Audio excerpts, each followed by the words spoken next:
Señor, queremos darte gracias por la oportunidad que nos das de venir a tu palabra. Señor, nosotros no vamos a la Biblia para probar lo que queremos, no. Vamos a la Biblia y dejamos que ella nos hable. Dejamos que tu Espíritu Santo ministre nuestro espíritu. Y dejamos que seas tú quien nos alimente con la palabra. Porque es tu palabra lo que produce un cambio en lo más profundo de nuestro ser. Penetra, dice Hebreos 4:12, a lo más profundo de nuestro ser, dividiendo, Señor, desde la conciencia, los tuétanos. Y, Señor, allí es donde necesitamos que tu palabra haga la operación. Corte lo que no es tuyo y nos traiga, Señor, la luz que tú traes. No queremos sabiduría del mundo, no, Señor. Estamos cansados de eso. Queremos la sabiduría que viene de lo alto. Así, Señor, acá estamos en tus manos para que tú nos hables. En el precioso nombre de Jesús oramos. Amén y amén. Y ahora sí, Elena, ¿cómo estás? Primera de Samuel, capítulo 14. Antes de empezar, déjenme decirles algo. Estamos en el libro de Primera de Samuel, que es un libro de transición. La historia de Israel es que Dios llama a un hombre, Abraham. Este obedece. Tiene un descendiente, aunque tiene a Ismael, Isaac. En Isaac le es llamada la bendición. Isaac tiene 2 hijos, Esaú y Jacob. En Jacob es llamado la bendición. Y Jacob tiene 12 hijos. Y Jacob termina siendo el hombre al que Dios le cambia el nombre de Jacob por Israel. Y de ahí vienen sus 12 hijos, 12 clanes familiares, conocidos como las 12 tribus de Israel. Vivían en una teocracia, donde Dios los gobernaba a través de un profeta, de un hombre de Dios, tipo Moisés, tipo Josué. Siempre hubo ese tipo de hombres que gobernaban al pueblo de Dios, escuchaban la voz de Dios y ellos representaban a Dios delante del pueblo. El asunto es que llegamos a una época en el libro de los jueces donde el pueblo se corrompe. Israel le da la espalda a Dios. Y acá hay algo que para mí sí es alucinante, y es que si ustedes leen atentamente el Pentateuco, en especial el libro de Deuteronomio, Dios promete bendiciones, abundancia y prosperidad si obedecen lo que está en la palabra. Pero si no lo obedecen, si le dan la espalda a Dios, si adoran a otros dioses, son idólatras, dice que Dios los va a castigar y va a usar a sus vecinos, los enemigos, que los va a hacer grandes para que los sometan. Entonces, cada vez que Israel le daba la espalda a Dios, Dios levantaba un enemigo. Y ese enemigo le hacía la vida miserable. Y el pueblo clamaba y se arrepentía. Y Dios mandaba un juez, un libertador. Y mientras el juez gobernaba, el pueblo se mantenía fiel a la palabra de Dios. Pero apenas este juez moría, venía otro, el pueblo le daba la espalda a Dios y volvía a ocurrir lo mismo y lo mismo. Hay un pasaje que para mí es realmente importante y es cuando Israel está vagando en el desierto y ya va a entrar a la tierra prometida. Entra por la parte sur donde están los amalecitas. Así que Balac, rey de Amalec, contrata a un brujo llamado Balaam para que maldiga al pueblo y no entre a su tierra. Y así es como Balaam llega, pero lo increíble es que Balaam, las 3 veces que intenta maldecir al pueblo de Israel, no lo puede hacer. Solo sale bendición de su boca. Y Balac le dije, yo te contraté para que maldigas al pueblo y lo único que ha salido de tus labios es bendición para él. Así que lo echa. Como Balaam quería el dinero, le da la clave para tener éxito. Y le dice claramente que él, Balaam, no puede maldecir a quien Dios ha bendecido. Pero solo hay una manera como Balac puede triunfar sobre Israel, y es entregándole a sus hijas, llevándolos a la idolatría, dándoles otros dioses. Y de esta manera el pueblo iba a violar lo que Dios le había dicho, y por consiguiente Dios usaría a Amalec para castigarlos y destruir a Israel y llevarlos a la disciplina. Y esto se trata de todo hasta el día de hoy. La palabra de Dios nos da una serie de promesas y consejos para tener una vida de éxito, de prosperidad, de satisfacción, una vida satisfactoria. Pero nosotros podemos no hacer caso a la palabra de Dios y sufriremos la consecuencia de eso. Así que sigue siendo vigente que si tenemos comunión con Dios viene la bendición. Pero en el momento que le das la espalda a Dios, prepárate, porque vienen las pruebas como consecuencia de haberte alejado. Fíjense, yo no estoy cerca de Dios porque tengo miedo a las consecuencias de alejarme. Sé que lo mejor que me puede pasar es estar junto a Dios. Bueno, esto era la introducción que no estaba en mis apuntes. Ahora sí, vamos a 1 de Samuel, capítulo 14. Osadía en la adversidad. Y voy a leer los primeros 5 versículos. Entonces, Jonatán, hijo de Saúl, le dijo a su criado, su paje de armas, que llevaba las armas: ven, vamos a pasar al otro lado, a la guarnición de los filisteos. Pero de esto nada le dijo a su padre, que se encontraba bajo un granado en Migrón, en el extremo de Gabaa, acompañado de unos 600 hombres. El efod, y por favor recuerden esa palabra, efod. El efod lo llevaba Ahías, hijo de Ahitob, que era hermano de Icabod, hijo de Fines, el hijo de Elí, el sacerdote del Señor en Silo. Y aquí he preferido usar los nombres de la Reina Valera 60 y no de la Reina Valera contemporánea. Lo que pasa que cuando se traduce la Biblia al español, se guarda el sonido en inglés de la H. La H suena como J, house, home. Así cuando ustedes leen Ahías, en realidad debe decir Ahías. Y cuando leen Ahitob, debe decir Ahitob. Entonces yo he preferido, simplemente porque la mayoría está familiarizado a la Reina Valera 60, mantener los nombres de la Biblia Reina Valera 60. Entonces nos dice que había un sacerdote llamado Ahías que tenía el efod. Y les voy a explicar lo que es el efod en un instante. Hasta tengo una gráfica. Yo les he dicho que aquellos de ustedes que quieren mis apuntes, con mucho gusto se los hago llegar. Solamente pónganme su correo electrónico, porque ahí pongo imágenes, pongo mapas, pongo explicaciones. Así que si quieres recibir mis apuntes, ponme ahí un mensajito aquí en el chat. Pastor Lucho, ahí está mi correo, mándenme sus apuntes. Pero aquellos que yo sé que se olvidan y no quieren recibir más cosas, me he tomado el trabajo de tomar foto e invertirla. ¿Saben por qué foto invertida? Porque yo uso la cámara delantera de mi celular y todo sale invertido. Entonces me he tomado el trabajo de invertir una foto. ¿Cómo se hace para invertir una foto? Una persona que no sabe nada de tecnología como yo, voy a PowerPoint, pongo la foto y en PowerPoint encuentro que hay una aplicación, un comando que te permite invertir la foto. Así que la pongo inversa y ahora se las voy a mostrar para que ustedes puedan entender. Entonces, les hablaba que Ahías o Ahías, hijo de Ahitob, que era hermano de Icabod, hijo de Fines, hijo de Elí, sacerdote del Señor en Silo, nadie en el pueblo sabía que Jonatán se había ido. Y Jonatán procuraba llegar a la guarnición de los filisteos, pasando entre los desfiladeros precipicios. Pero en ambos lados habían 2 peñascos agudos, conocidos como Voces y Sene. Encontré un mapa en internet donde aparece Voces y Sene.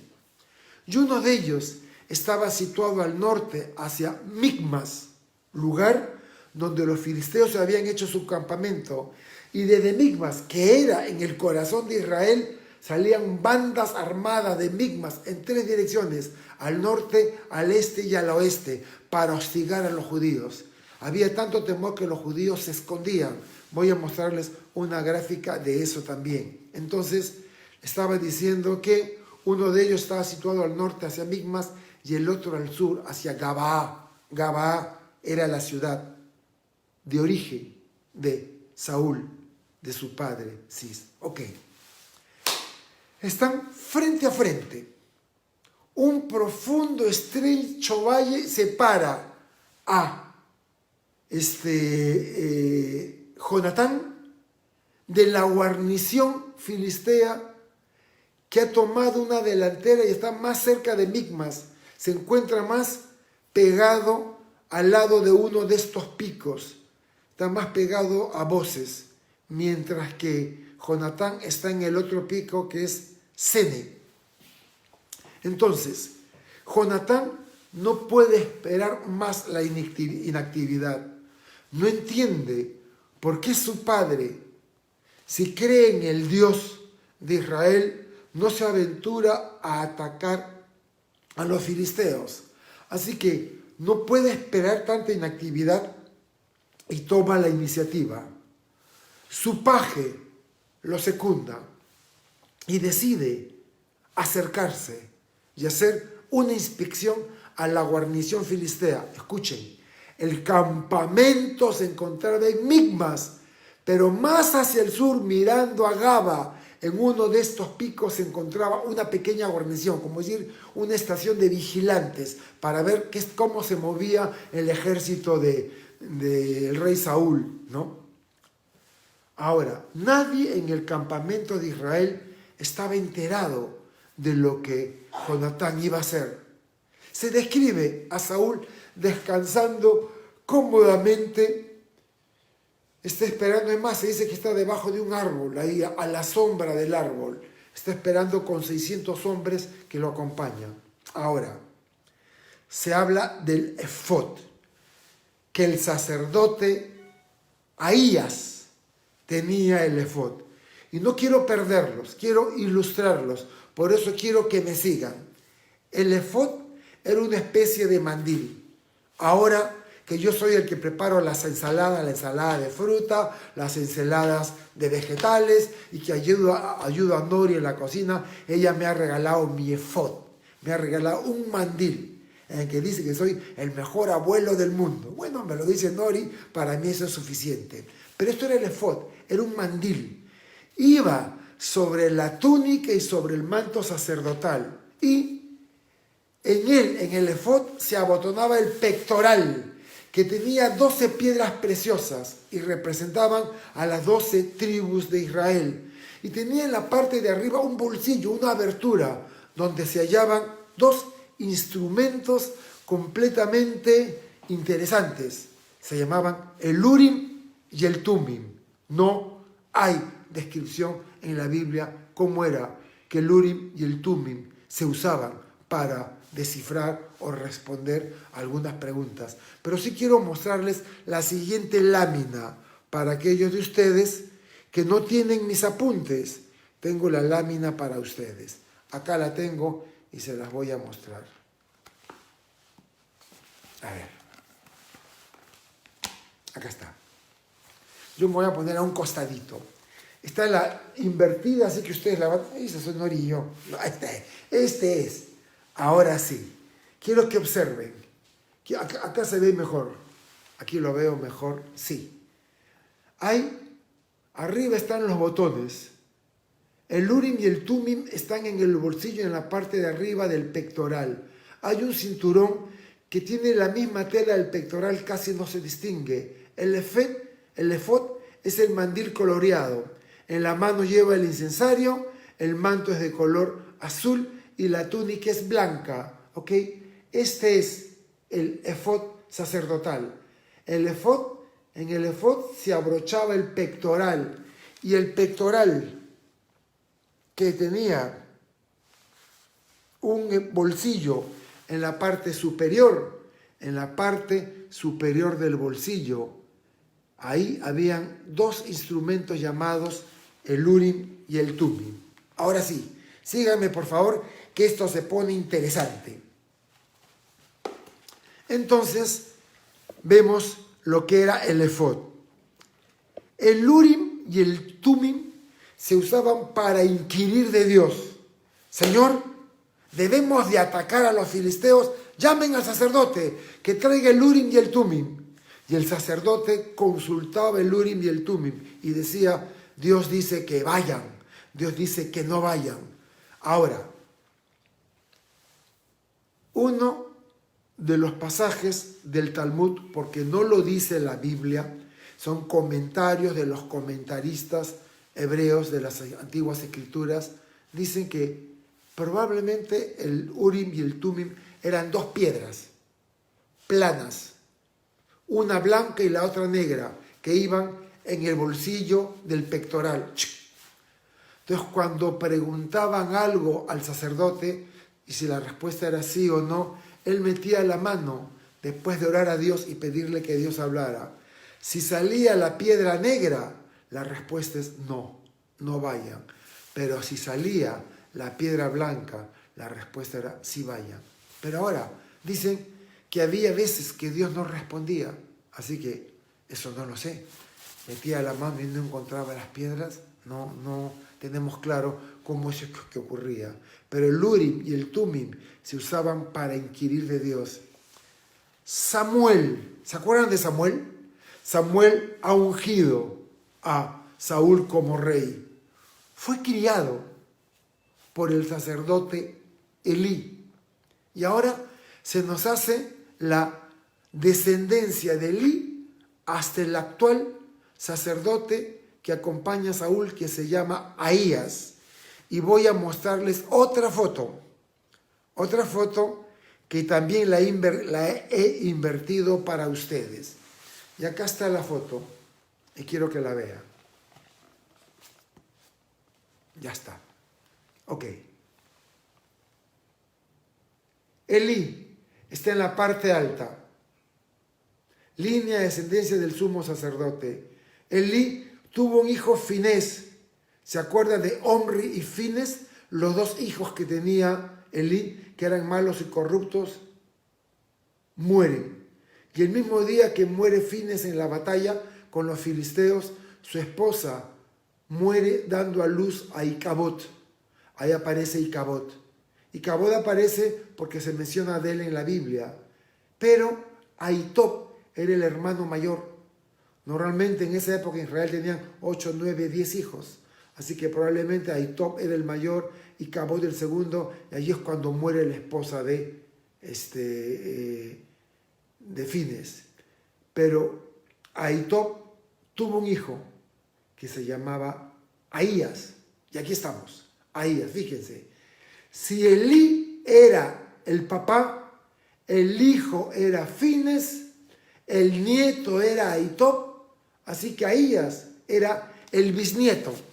Ahías era el bisnieto de Elí, que cumplió un papel importante al criar a Samuel, que fue el que ordenaría a Saúl y luego David como los primeros dos reyes en Israel. Bueno, Jonatán tiene que salir del lado del promontorio rocoso llamado Sene. Es como una roca en medio de una es un desfiladero, un precipicio con acantilado. Hay una roca a un extremo, otra roca más alta. En la roca baja Sene se encuentra Jonatán con su paje. Y al otro lado, en Boses, se encuentra la delantera, la guarnición de los filisteos. Y más al norte, en Micmas, se encuentra todo un ejército filisteo que hacía incursiones en Israel. Bueno, Jonatán tiene que caminar por el precipicio debido al acantilado y tiene que ir hacia arriba. La guarnición filistea estaba ubicada más alto, al lado del promontorio rocoso llamado Boses. Y quiero mostrarles dos planos. Así que si tienen ustedes sus apuntes, ahí los tienen, y si no, voy a mostrarles la foto invertida. No me es muy fácil hacer esto, pero vamos a hacerlo. A ver, acá está. Primero voy a mostrarles el plano grande, ¿ya? Y acá está el plano grande. Se los voy a mostrar. Y se los quiero describir. A ver si lo pueden ver bien. ¿Ven una línea naranja? ¿Me están siguiendo con la línea naranja? La línea naranja sale de Gilgal y termina en Gabaa. Allí era Gilgal fue donde había sido ordenado rey Saúl. Y Saúl con su hijo Jonatán llega a Gabaa. Ven una línea guinda o roja, ¿qué color es? Guinda. Una línea fucsia. Fue el recorrido que hizo Jonatán. Jonatán salió de Gabaa y fue hacia Micmas. ¿Lo ven? El verde demuestra las incursiones que hacían los filisteos desde Micmas.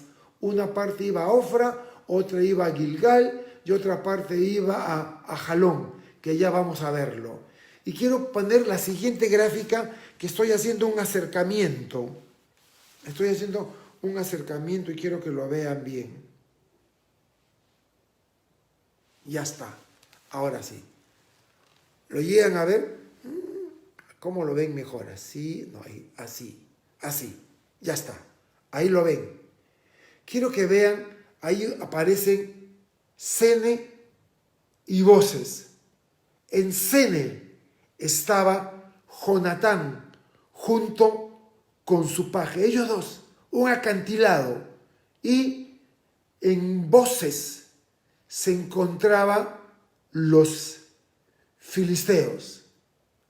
Así que esa es la guarnición que llevaba a la delantera. Así que esa es la ruta que va a seguir Jonatán. De Sene se dirige a voces. Hay precipicios a ambos lados, hay un acantilado. Y ahora sí, volvamos a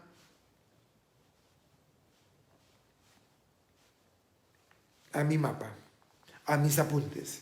Gracias por su paciencia. Soy profesor. He sido docente por más de 25 años. Me encanta ilustrar.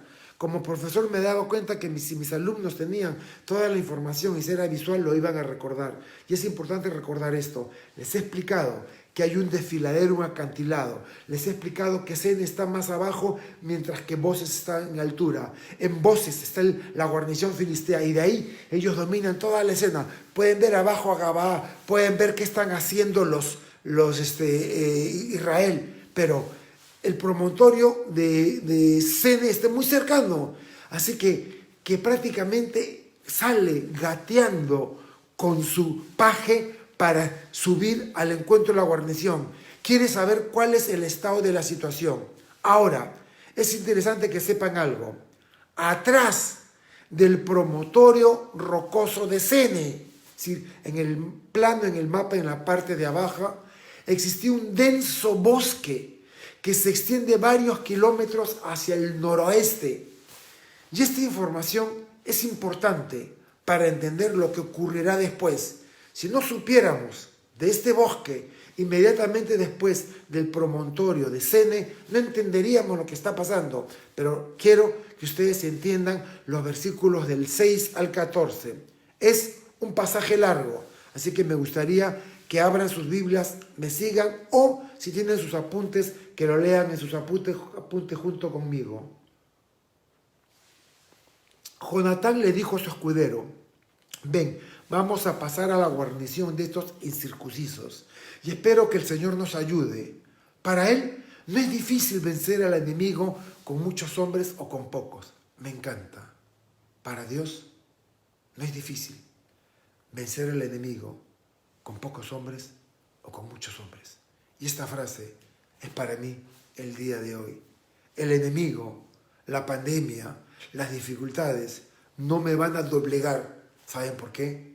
Porque para Dios es suficiente con pocos o muchos doblegar a nuestros adversarios. Por eso en la adversidad vamos a ser osados y vamos a creerle a Dios. Verso 7. Su escudero le respondió: haz todo lo que tienes pensado hacer. Adelante, que estoy contigo y te apoyo en todo. Jonatán le dijo: acerquémonos para que nos vean esos hombres. Probablemente en la guarnición habían de 20 a 25 soldados filisteos. Así que dice él: acerquémonos para que nos vean los hombres. Es decir, la intención que tiene Jonatán es dejarse notar. ¡Yujú! ¡Acá estoy! Que lo puedan ver los filisteos, ¿no? Dejarse notar. Si queremos que nos vean, vamos a ver qué es lo que va a ocurrir. Si al vernos, versículo 9, nos dicen que los esperemos aquí, entonces nos quedaremos y no subiremos. Pero si nos dicen que vayamos a donde ellos están, vayamos. Esa será la señal de que el Señor los ha entregado en nuestras manos. Y quiero decirles algo. No era algo completamente irracional que le decía Jonatán, si pasa esto, así, y si pasa esto, así. No, hay una razón detrás de esto. He escuchado personas que dicen, a ver, Señor, si quieres que yo vaya a tal lugar, respóndeme la Biblia. Y señala. Y no es eso, no es azar. No había azar. Había una explicación por lo cual Jonatán decía, si ellos dicen, espérennos que ahí vamos, no los ataquemos. Pero si nos dicen, suban, esta es, Dios los ha entregado en nuestras manos. Y lo vamos a ver dentro de un ratito. Versículo 11. Salieron entonces de su escondite para que los vieran los filisteos. En este tiempo que los filisteos son fuertes, Israel es débil, la mayoría de los judíos israelitas, cuando veían filisteos, se escondían, no iban al enfrentamiento, ¿no? Entonces, acá se están burlando. Miren, los hebreos ya están saliendo de las cuevas donde estaban escondidos. 12. Y desde la guarnición le gritaron, vengan acá con nosotros, queremos decirles una cosa. Y entonces Jonatán le dijo a su escudero, listo, ven, sígueme, que el Señor los ha puesto en manos de Israel. Quiero que noten algo del versículo 13, porque por algo está descrito así. No pierdan la imagen de lo que ocurrió. Y dice, y subió Jonatán trepando con manos y pies. Pregunta, ¿por qué trepaba Jonatán con sus manos y con sus pies? La respuesta es obvia. El plano inclinado, muy elevado, necesitaba ayudarse con las manos y los pies mientras escalaba este desfiladero. Por eso se ayudaba. Y dice, seguido por su escudero, y empezó a luchar contra los filisteos. Escuchen, si tú vas a pelear y tu enemigo está en alto y tú estás en bajo, tú tienes todas las de perder. ¿Quiénes estaban en lo alto? Los filisteos. ¿Quién venía desde abajo? Jonatán. Por probabilidad, todo lo tenía en contra Jonatán, salvo que él creía que para Dios no era imposible, que él solo, con su escudero, pusieran a correr a los filisteos. Su seguridad estaba en Dios, no en que estaba en desventaja al estar él viniendo de abajo, porque él ya suponía, con lo que los filisteos le habían dicho, que era el momento para atacarlos. Bueno, dice, empezó a luchar contra los filisteos, a los que caían delante de él, su escudero los remataba. En esa primera lucha mataron como a 20 hombres en un espacio reducido. Bueno, desde la guarnición, los filisteos solo podían ver a Jonatán y como máximo a su paje, pero no podían saber las fuerzas que podían estar escondidas en los árboles del bosque. Desde donde estaban ellos se les estaba impedida esa visión. Sabían que había un bosque, sabían que probablemente había un ejército de israelitas. Solo podían ver por lo estrecho de la subida que subía Jonatán con su paje. Era lo más que podían ver. Y esta era la señal por la cual Jonatán vería si Dios favorecía su empresa o no. Si los filisteos les desafiaban a detenerse y esperar su llegada, que ellos iban a bajar para luchar, Jonatán y su paje se abstendrían, pues demostraría la valentía de los filisteos. Son hombres valientes, bravos, no tienen temor de enfrentar a un ejército, aunque sean 20 hombres. Pero si decían, suban acá, descubrirían que el Señor los había entregado en su mano, pues demostraba la inexistencia de esa valentía.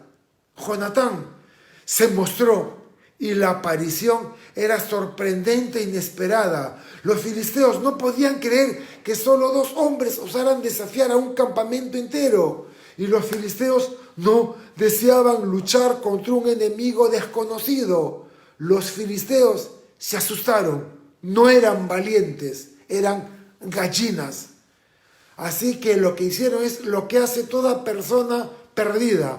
Los insultaron. Cuando alguien insulta y no da argumentos a la discusión, es porque está perdido.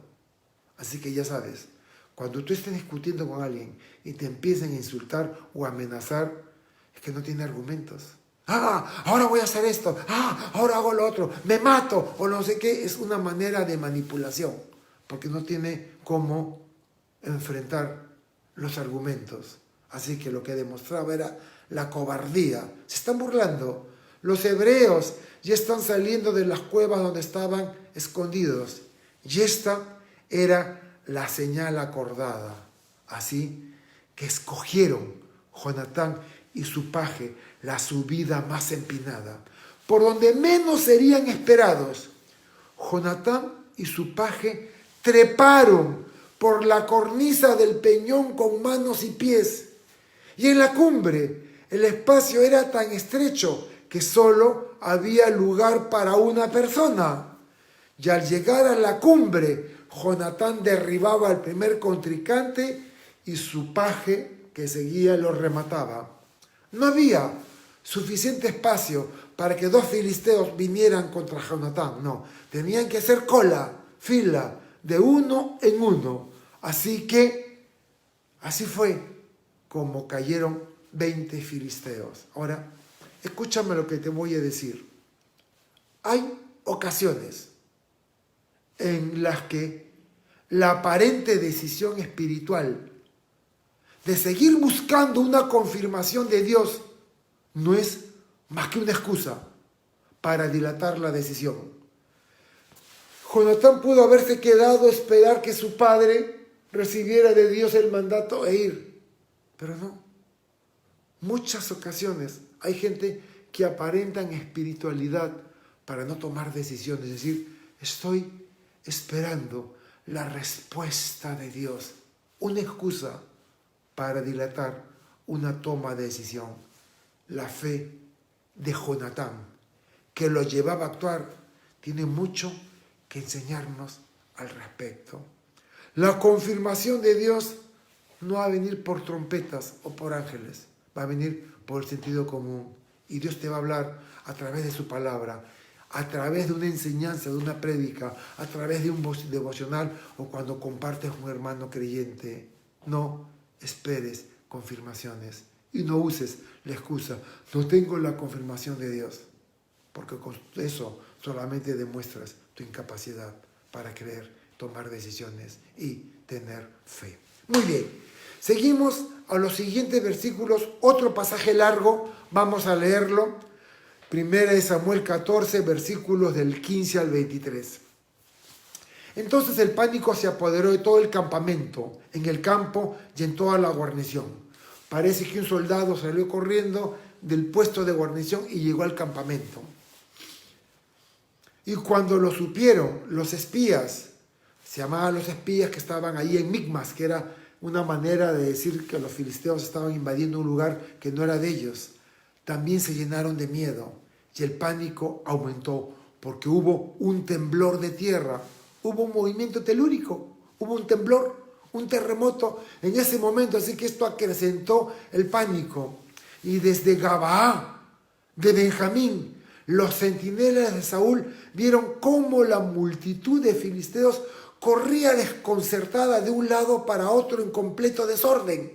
Entonces Saúl dijo a los que estaban con él: pasen revista, veamos quién de los nuestros se fue. Y al pasar revista se dieron cuenta de que faltaban Jonatán y su escudero. Entonces Saúl le dijo a Ahías, el sumo sacerdote Ahías, que tenía el efod donde estaba el pectoral, y ahí estaba el Urim y el Tumim con el cual se consultaba a Dios. Entonces Saúl le dijo a Ahías, trae el arca de Dios. Y en ese entonces el arca de Dios estaba con el pueblo de Israel. Y mientras Saúl hablaba con el sacerdote, el desorden que había en el campamento de los filisteos iba en aumento. Entonces Saúl le dijo al sacerdote, espera, ya no lo traigas. Saúl reunió al pueblo que estaba con él y fueron al campo de batalla. Y allí vieron que los filisteos estaban tan confundidos que unos a otros se atacaban con sus espadas. Además, los hebreos, que desde hacía mucho tiempo habían vivido entre los filisteos y luchaban en sus ejércitos, se pusieron a favor de los israelitas y se pasaron al bando de Saúl y Jonatán. Lo mismo pasó con todos los israelitas que estaban escondidos en los montes de Efraín. Cuando supieron que los filisteos huían, también bajaron a perseguirlos. Y la batalla llegó hasta Bet-Aven, y así salvó el Señor al pueblo de Israel. El terror comunicado por los pocos guardias que huyeron de la guarnición, que debieron exagerar el peligro, viene un pelotón, hizo que se imaginaran un asalto generalizado. Y pronto, por el temblor o terremoto, se convirtió en pánico abierto. El ejército filisteo se convirtió en una muchedumbre desbocada, huyendo ante un enemigo imaginario.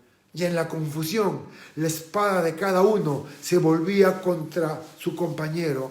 Y los hebreos, que desde hacía tiempo vivían entre los filisteos y luchaban en su ejército, se pusieron a favor de Saúl y Jonatán y se volvieron contra ellos. Y la confusión fue indescriptible.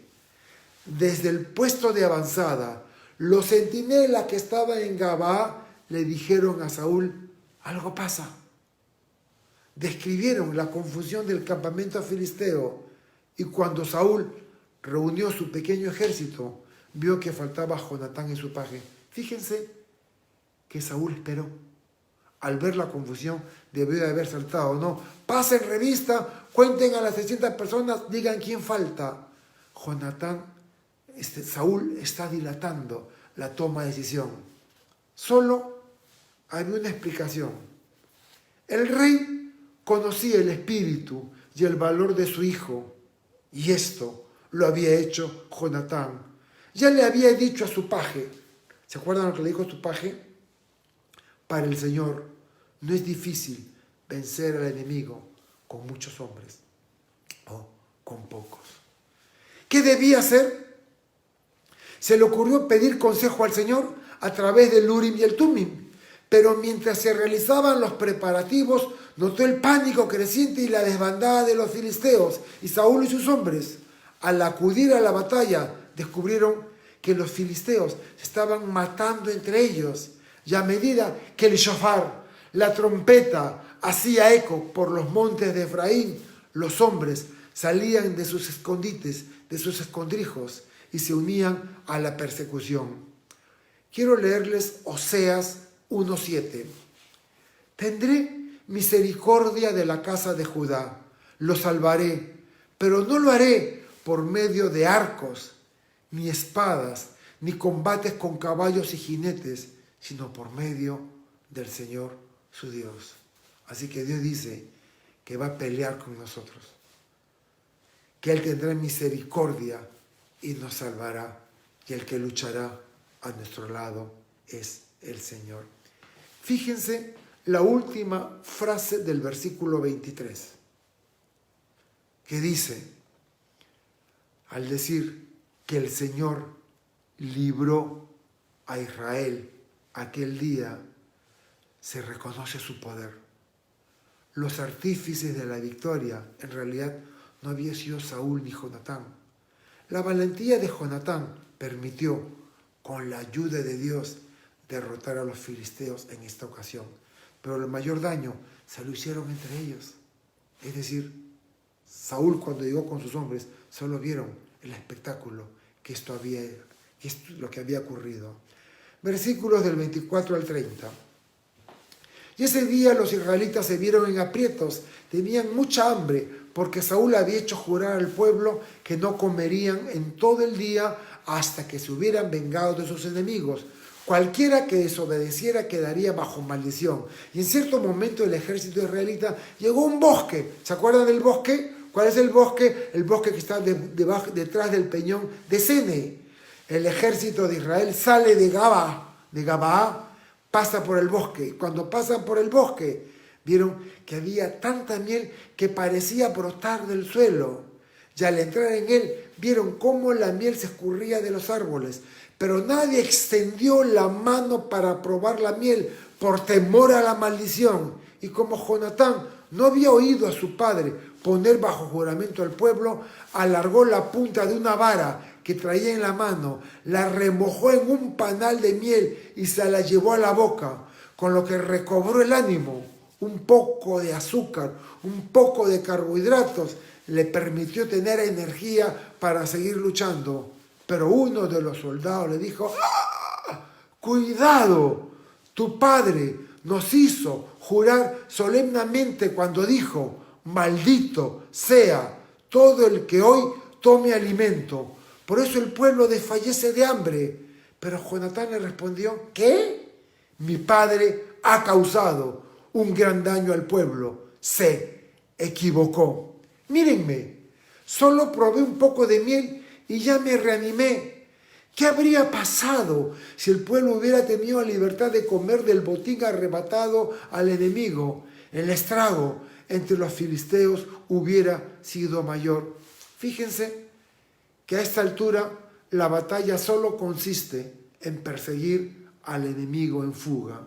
Y los israelitas ya estaban agotados, porque en ausencia de Jonatán, Saúl impulsivamente juramentó al ejército no probar comida hasta que hayan vencido a sus enemigos. Y Saúl hizo esto sin instrucciones divinas. Pensaba que hacía algo espiritual. Haré este juramento, no comeremos comida hasta. Pero era un juramento apresurado. Por equivocado que fuese el juramento, el ejército había dado su consentimiento, o por silencio o por obligación, porque era el rey. Miren lo que dice Proverbios 25-26. Cuando el hombre bueno se rinde ante el malvado, se contamina como un río al que arrojan desperdicios. Y si habían hombres buenos en el ejército, Saúl se equivocó con un juramento inútil, un juramento fuera de lugar. La decisión de ayunar de Saúl era desacertada.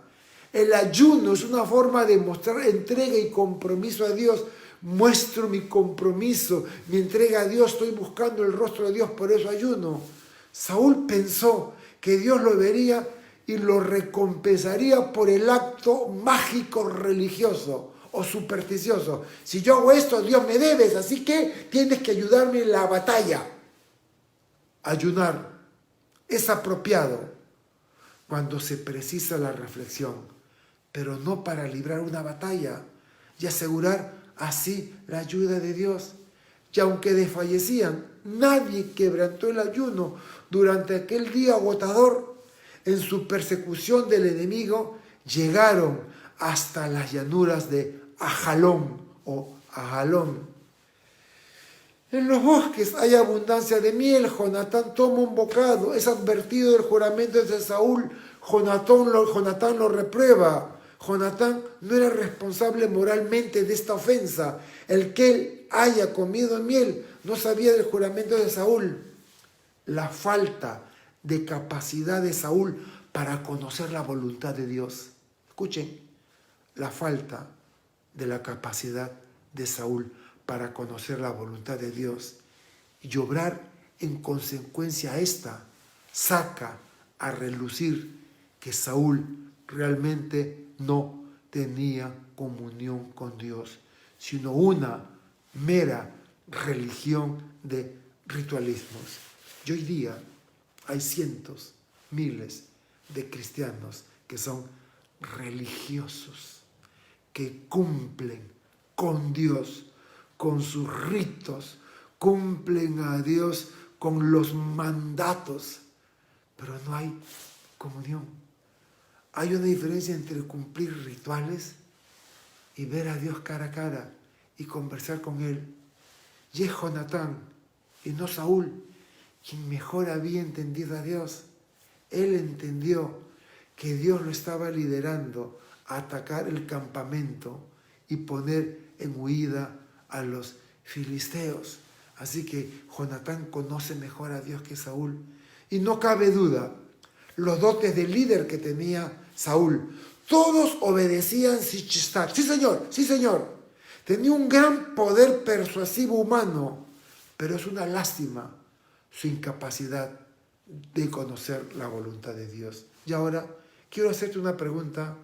¿Conoces la voluntad de Dios para tu vida? ¿Sabes lo que Dios quiere de ti?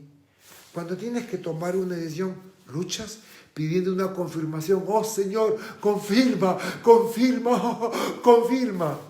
O simplemente, como conoces la voluntad de Dios, porque lees su palabra, sabes lo que tienes que hacer.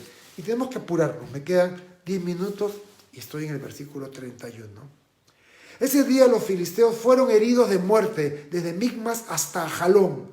El pueblo estaba muy cansado, se lanzó sobre el botín. Tomaron ovejas, vacas, los degollaron, los comieron con sangre y todo. Alguien dio aviso a Saúl: el pueblo ha ofendido al Señor porque está comiendo carne con sangre y todo. Saúl dijo: todos ustedes son unos pecadores, rueden esa piedra grande y pónganla aquí. Hizo un altar. Me perdí. Luego dijo: sepárense, mézclense entre el pueblo, díganles cada uno que traiga sus vacas o sus ovejas para que las degüellen y puedan comer carne sin sangre, así no ofendan al Señor. Y esa misma noche, todos los israelitas llevaron personalmente sus vacas, las degollaron allí. Saúl, por su parte, construyó allí su primer altar al Señor. Y tengo otro mapa. Este mapa tengo una foto invertida, voy a mostrar en la foto invertida del mapa. Acá está. Y se los voy a poner para que lo vean. A ver si ahora se ve mejor. Ya está. Ahí se ve. Quiero que vean, nos habíamos quedado en donde está la banderita, que es Micmas. La ruta naranja era la que había hecho Saúl y Jonatán desde Gilgal hasta Gabaa, su ciudad natal. La línea fucsia rosada es la incursión que había hecho Jonatán. Pero luego vemos una línea un poquito turquesa que fue la persecución por parte de Jonatán, y luego una línea rosada que llega hasta Jalón, que es la persecución por parte del ejército de Saúl. Llegan a Jalón, ya han derrotado a sus enemigos, ya el juramento del ayuno ha terminado, y lo primero que hacen es lanzarse a comerse el ganado. Cayó la noche en Ajalón, el enemigo ha sido derrotado, y al terminar el día acabó la obligación del ayuno del pueblo. El pueblo, voraz, en busca de comida, mataron animales. Comieron su carne sin la precaución de desangrarlos. ¿Han oído hablar ustedes de las leyes kosher? ¿Cómo es que deben cocinar sus alimentos los judíos? Bueno, cuando Saúl oyó que estaban comiendo carne sin desangrarla, entró en trompo, reprochó al pueblo por su pecado y tomó los pasos adecuados para solucionar el impasse. En Levítico 7:26 dice: donde quiera que ustedes vivan, no deberán comer ninguna sangre de aves ni de bestias. Fíjense que esta ley de no comer sangre obedecía a leyes de salubridad, porque en ese entonces los animales estaban infestados de parásitos, como la triquina. Y cuando Dios les decía, no coman cerdo, no beban o no coman sangre, todos los parásitos estaban ahí, mientras que todos los pueblos cananitas morían diezmados por la triquinosis y otras enfermedades debidas a parásitos. Dios protegía a Israel, así que el no comer sangre simplemente era una medida de salubridad. No obstante, la culpa por la infracción de este pecado no recaía en el pueblo. Saúl le dice, pecadores, están comiendo carne sin sangre, cuando en realidad recaía en el juramento apresurado y sin sentido de Saúl de convocar a un ayuno en plena batalla. La construcción de un altar improvisado no podía modificar lo que se hizo patente aquel día.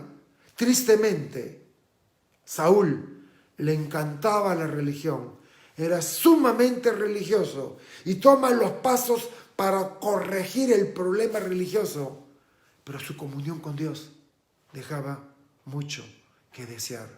Tenía religión, pero no tenía relación. Hoy día muchos dicen que son cristianos, legalistas, pero no tienen una relación con el Señor. ¿Tienes una relación con el Señor? Muy bien, versos del 36 al 42. ¿Hay alguna manera de detener el reloj y evitar que avance? No, sigamos. Saúl dijo, esta misma noche y hasta el amanecer vamos a atacar a los filisteos, les quitaremos todo lo que tienen, no dejaremos con vida a ninguno de ellos. Sus hombres dijeron, haz todo lo que te parezca mejor. El sacerdote Ahías les dijo, antes consultemos al Señor. Saúl consultó al Señor, ¿debo perseguir a los filisteos? Ahías metió su mano al bolsillo del pectoral a ver piedrita blanca o negra. Blanca, persíguelos; negro, no los persigas. Y cuando sacó la mano, nada. ¿Debo perseguir al Señor? ¿Les dará la victoria a tu pueblo Israel? Y el Señor no le dijo nada ese día. Así que Saúl llamó a los jefes del pueblo y les preguntó, díganme, ¿quién ha pecado hoy? ¡Qué legalista!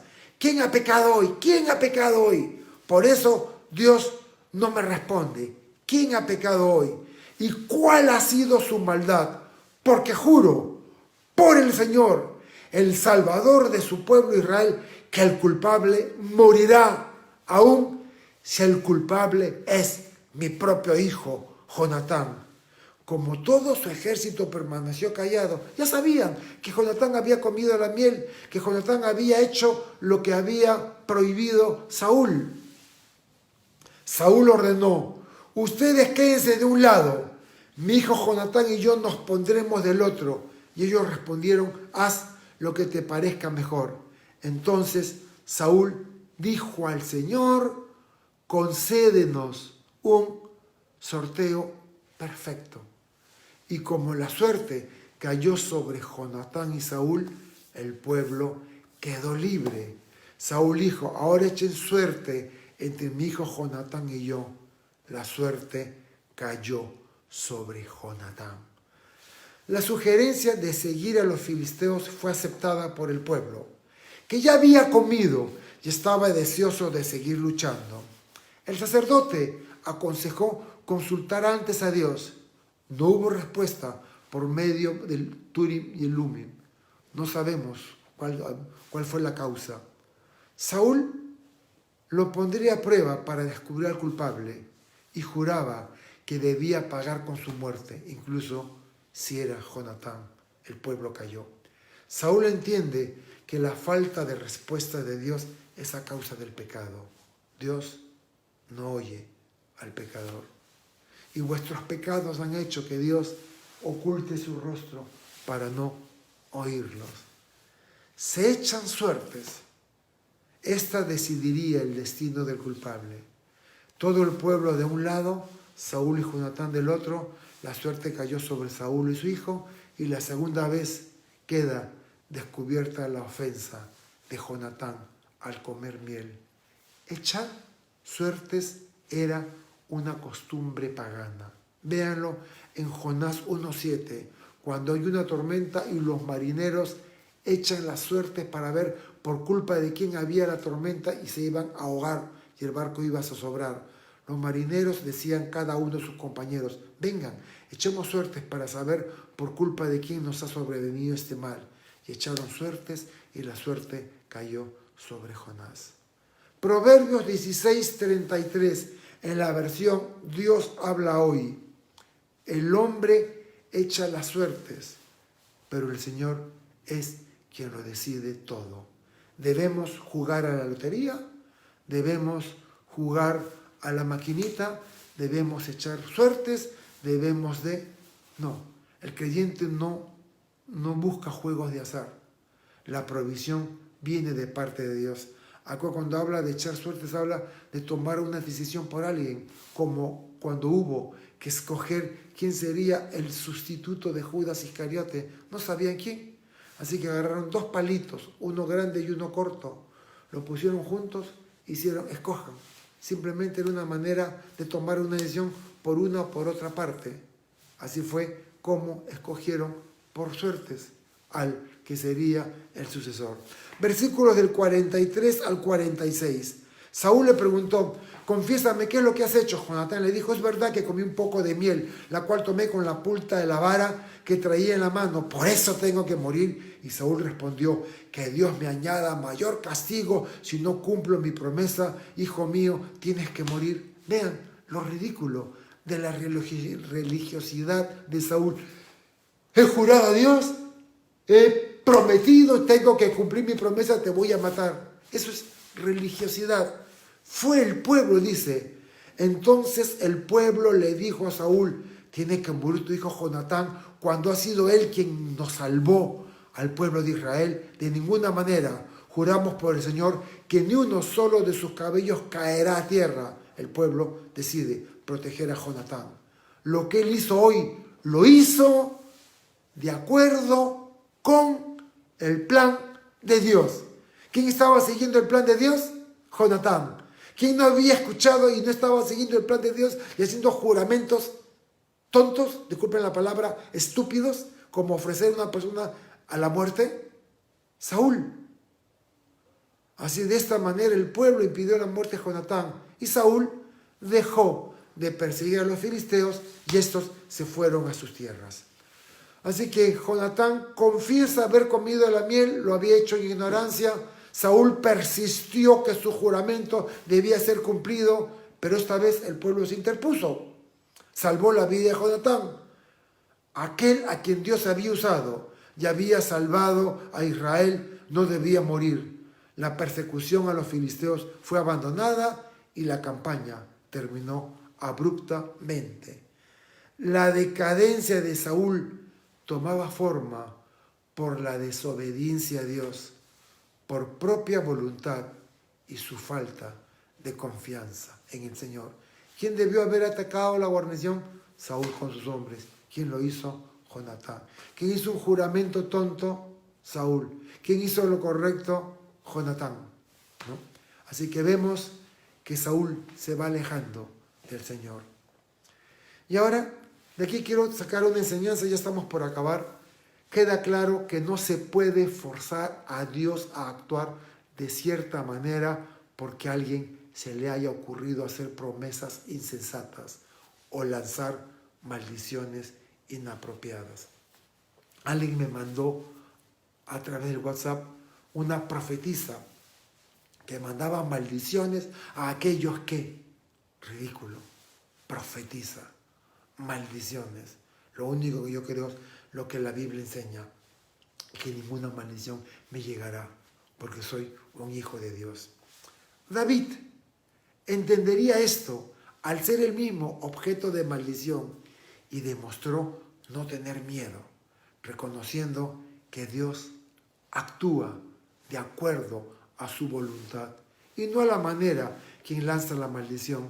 En una oportunidad, Nori y yo vendimos un departamento y la persona que la iba a comprar al final vino un mejor postor y terminamos ofreciendo el departamento al mejor postor. Bueno, la persona que quería comprarlo, pero no cumplió con entregar los papeles y todo, cuando se enteró que ya habíamos vendido el departamento a otra persona, me manda una maldición por WhatsApp. yo tengo una boca, maldito aquel, y ahora que todo salga mal. Y yo simplemente me reí y le respondí con un versículo bíblico que dice, ninguna arma forjada contra ti prosperarás y condenarás toda lengua que se levante contra ti. Así que le dije, no le tengo miedo a sus maldiciones, no me impactan, porque mi Dios me protege. Así, no te asusten las maldiciones, no hay maldiciones. La maldición no llega al cristiano, no importa que sea una bruja, un mago, o sea quien sea que te haga maldiciones o te lance amenazas. Vamos a ser como Jonatán, osados en medio de la adversidad. Y terminamos. 47 al 48. Está bonito el capítulo, largo, pero wow, cómo hemos aprendido. Después de tomar posesión del reino de Israel, Saúl luchó contra todos los enemigos que lo rodeaban. Luchó contra moabitas, amonitas, edomitas, los reyes de Soba, los filisteos, y por donde quiera que iba salía victorioso. Con el ejército que reunió, derrotó a los amalecitas y libró a Israel de quienes lo saqueaban. Y hay otro mapa. Así que aquellos que no tienen mis apuntes, les voy a mostrar la siguiente foto, el siguiente mapa. Y acá aparece Israel. ¿Observan? Israel, ¿ok? ¿Qué tenemos acá? Israel está en rojo, se ve el mar muerto. Vemos que en la parte de arriba están los amorreos, al otro lado del Jordán, los amonitas, más abajo los moabitas, luego los edomitas, en el otro extremo los amalecitas y finalmente los filisteos. Todas estas personas Dios usaría a Saúl, a David y a y a Salomón para lograr la paz de Israel con sus vecinos. Y hablando de la paz de Israel con sus vecinos, Emiratos Árabes Unidos va a firmar en Washington un tratado de paz con Israel. Las implicancias, las profecías, ¿qué dice? ¿Habla esto del anticristo? ¿Habla esto del fin del mundo? ¿Habla esto del rapto? Cuando digo paz y seguridad, vendrá destrucción repentina. ¿De qué se trata? Pues no se pierdan. Este domingo, a las 5 de la tarde, la sesión Preguntaré y me enseñarás, donde vamos a analizar este acuerdo de paz entre Emiratos Árabes Unidos, Israel, y las implicancias que tienen en la profecía bíblica para hoy. Y todavía no acabo, regálame 2 minutos más. Sí, sé que fue largo, pero cuando es largo y es entretenido, qué bien la pasa una, ¿no? Así que sigamos con nuestros apuntes ya para acabar. El éxito en la guerra con los filisteos aseguró el trono de Saúl. Saúl tuvo guerras con diversos enemigos, siempre salió airoso. Pero la batalla contra los amalecitas es importante para Israel, por lo que se relatará en el próximo capítulo. Israel versus Amalek. Las repercusiones de lo que hizo Saúl y la ruptura de su reino. Entonces el Señor le dijo a Moisés, escribe en otro libro para que sea recordada. Y dile a Josué que voy a borrar por completo el recuerdo de los amalecitas.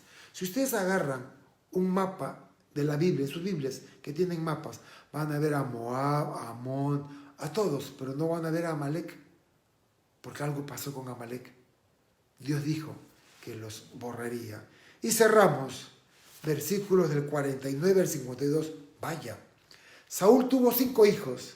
Los varones fueron, ¿alguien está esperando? Acá hay 5 nombres preciosos para muchachos y muchachas. Los varones fueron Jonatán, Isuí y Malquisúa. Mira, Isuí, ven, Malquisúa. Y las mujeres fueron Merab la mayor y Mical la menor. Horribles los nombres. La mujer de Saúl se llamaba Ahinoam. Era hija de Ahimás. Y el general de su ejército era su primo Abner, hijo de Ner. Su padre Cis era hermano de Ner, el padre de Abner, y los dos eran hijos de Abiel. Mientras Saúl fue rey, la guerra contra los filisteos fue encarnizada. Por todo eso, Por eso todos los hombres valientes y aptos para la guerra pasaban a formar parte del ejército de Saúl. Saúl fue próspero en su familia. Se menciona el nombre de sus 5 hijos. Además, colocó a parientes en puestos cercanos de importancia para la seguridad. Hoy día, las leyes evitan que políticos colocan en puestos de importancia a parientes. Y, para terminar, la gran verdad era que no era Saúl quien realmente gobernaba, sino que era el Señor quien reinaba en majestad. Y colorín colorado, hemos llegado al final del capítulo 14 de Samuel, donde vemos la intrepidez de Jonatán, el valor para enfrentar al enemigo, la seguridad y la confianza que Dios estaba con él. Y vemos a un Saúl haciendo juramentos descabellados, titubeando, esperando pasar el tiempo para tener confirmación de Dios. Bueno, espero que hayan disfrutado este estudio. Hago una oración relámpago y terminamos. Gracias, Señor, por tu palabra. Qué bueno es aprender de ella. Qué bueno que hoy día no nos hablas a través del Urim y el Tumim, sino que nos hablas a través de tu palabra. Gracias por habernos ministrado. Bendice y protege a todas las personas que han escuchado, Señor, esta enseñanza. Protege a sus familias de la pandemia. Permite que su sistema inmunitario esté fuerte, Señor. Te pedimos por los nuestros, por nuestros seres queridos. Te pedimos, Señor, por provisión económica para tu iglesia, para el pueblo. En el nombre precioso de Jesús oramos. Amén y amén.